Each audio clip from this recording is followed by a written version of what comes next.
Good morning, guys. How are we doing? Today is the 17th of November 2021 and I haven't been around for a while. I'm sorry about that. It's more of a sorry not sorry. I really needed to focus on myself and my own mental health, my own physical well-being, and I've had a bit of a chance to do that and I'm feeling quite a lot better. There's a few things coming up. Bertha is still not working properly. I'm getting through. Bertha, for those who don't know, is my PC. She is only staying on long enough to half edit something, and because I only get to half edit it, doesn't save properly. So I can't do big proper videos, which kind of sucks. My eyes are so bloodshot today. Oh my god, I didn't realise. Sorry about that. Anywho, might have been because, you know, we had to get up super duper early this morning. Mostly because I couldn't get to sleep till late because our upstairs neighbour she decided to put the washing machine on at nearly 10 o'clock last night, and I had to wait until it finished because it shakes the entire flat and sounds like an airplane flying really low overhead. And for those who used to live around St. Athan area, yeah, it's kind of like when the jets come in really, really low, or the Hercules, and they come in really, really low and they shake the house. Well, yeah, that was my experience at nearly 10 o'clock last night. I was not impressed. Tanny had gone upstairs very, very quickly to say, look, I am starting work tomorrow. I have to be there at 6, which means I'll be getting up at 5, which means I'll be going to bed really early. He actually did go to bed really early. He actually went to bed at about 7 o'clock last night. He's not a super duper sleeper anyway. He's a bit of an insomniac. He's an incredibly light sleeper. And I was kind of swearing my way through the whole time that she had the washing machine going, and if he'd woken up, I probably would have gone upstairs. I would have knocked on her door and gone, what the hell do you think you're doing? But he didn't, thankfully. He didn't wake up till 3 o'clock this morning, so that was okay. That was cool, and he managed to have his brew and chill out. He's quite excited. It's the first time he's worked in quite some time, because before he was my carer, he was a carer for his then girlfriend's father, or ex-girlfriend's father, a stepfather, and before that for his ex-wife. So he hasn't really had a proper job since before his first son was born. So, you know, it's actually really cool that he's been able to do this, and he's very excited. He's very worried, as you would be, and nervous. But, you know, I haven't heard from him since 6 o'clock, so, and he rang me 3 times before that. It's like, I'm here. It took me 6 minutes to walk here. It's like, yay, good for you. He goes, what are you doing? I said, I'm making breakfast. He's like, God damn it, now I'm hungry. He's not a breakfast person. He rarely eats breakfast, and if he does, it's about 10 o'clock in the morning. It's, why am I hungry this morning? I said, because you're nervous. It's fine, you know. So he's chilling out trying to do this thing. It's a delivery job. He'll be delivering for pharmaceutical companies, so that's really kind of cool. It doesn't mean that it's pay per parcel or anything like that. It's pay for the day kind of thing, and that's a good thing. So he's training for the next he's on trial and training for the next 3 weeks, and after that we'll see where it goes. Who knows what could happen from here. It does mean things will change a little bit. I'll have more time to do the things that I want to do and get on with, and I probably get a little bit of my independence back, because as much as Tanny is wonderful and he does look after me really, really well, sometimes he overdoes it and I kind of feel a little bit trapped within the confines of where we are or what I'm capable of doing, until I tell him on no uncertain terms and I've had enough of it again. But yeah, so hopefully this will give him some independence of his own, that he'll be able to go out and do his thing, and this means that I can go off and do my thing. And this afternoon I'm off to the library. I'm very excited to be off to the library, in town, the big library in York. Not telling you what time, not that it matters, because now you live in York that I know of. And maybe tomorrow I might go to Leeds. I don't know. I really want to go to Kirkgate Market. It would mean going on the bus. It could be very exciting. But I have a few things to do in the polytunnel this morning. I'm not out there yet this morning because I'm still not quite awake myself.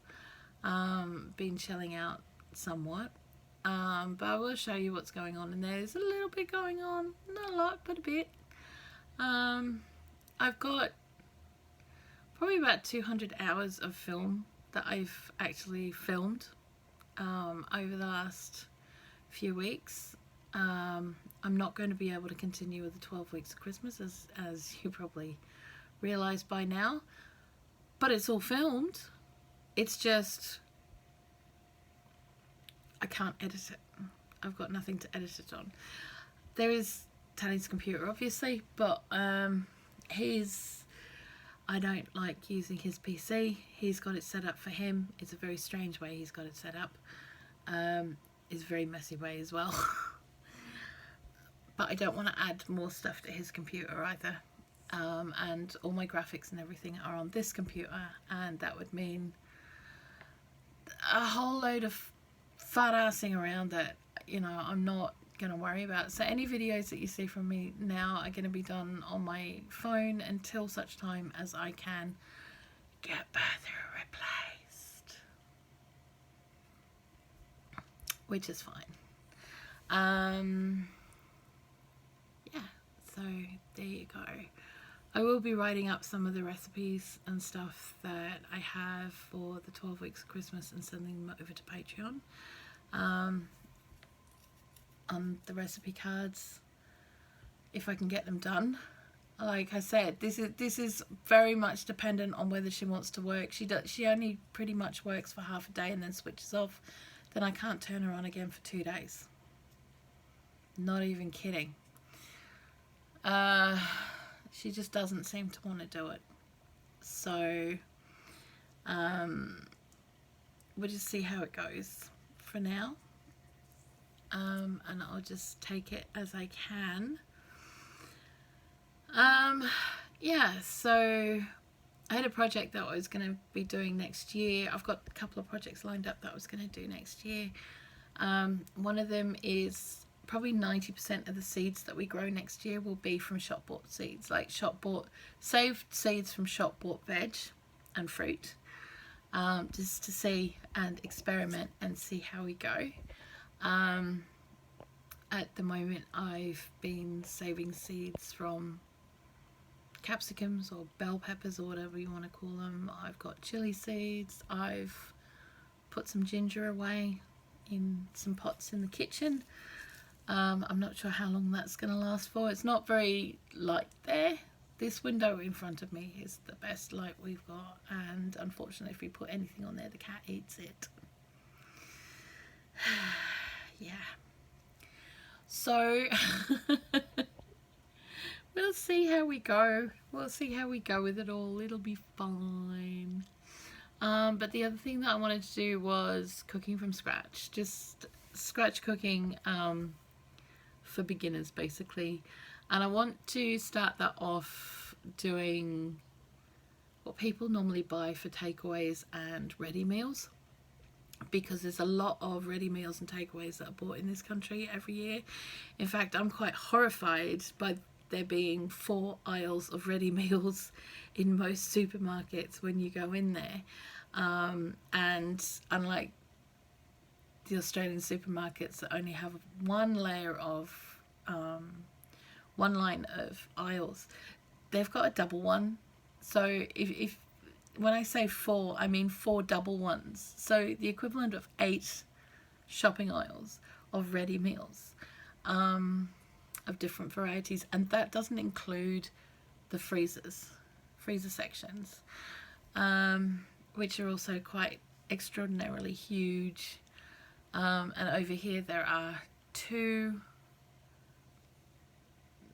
or 3, 4, actually, about 4 that I know of, supermarkets that are purely for frozen foods, half of which are ready meals.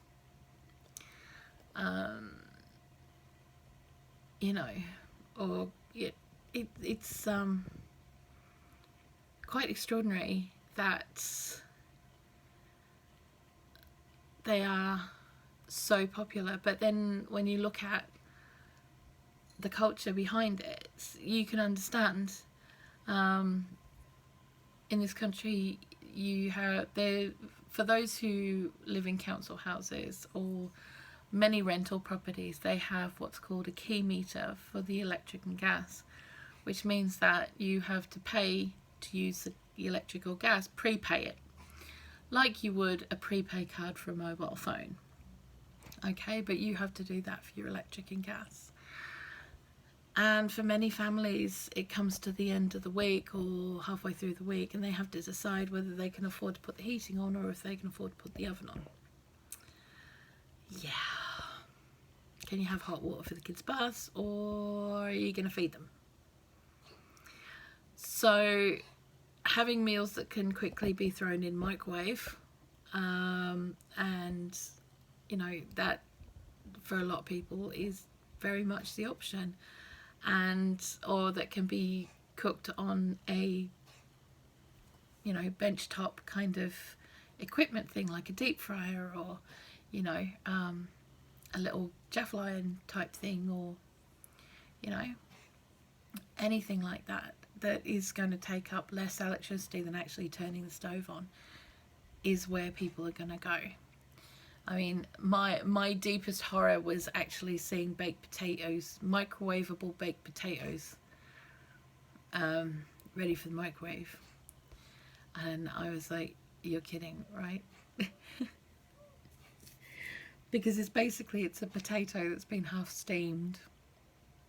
I mean, going in the microwave anyway, they only take 12 minutes, 10 to 12 minutes. But, I mean, we don't even have a microwave. But there are ways of getting around it, and there are ways of making meals easily, quickly and cheaply, without causing too much disruption as far as the electric and gas are concerned. So that's what I'm going to look at. That's what we're going to look at over the next 12 months or so. So if you have any ideas of favourite takeaways or convenience foods, things like that, that you might want to see, that you would like to learn how to make, so you don't have to buy it when you're out, or, you know, let me know in the comments below, because I would really appreciate that. I have a little list. Where's my little list? My little list is here. Yeah, it's already begun. My list has already begun. So yeah, I will also be doing plant-based versions of many of these, so it won't just be meaty things, it will be plant-based versions as well, because I think it's just as important to have that option. Yeah, so anywho, I'm gonna go. I have a cat that's sneezing, looking very sorry for herself. She's had breakfast this morning, she's fine. Hey you, do you want to come up and say hello? What? Hang on. Come on in. Come on in. You coming up? Come on.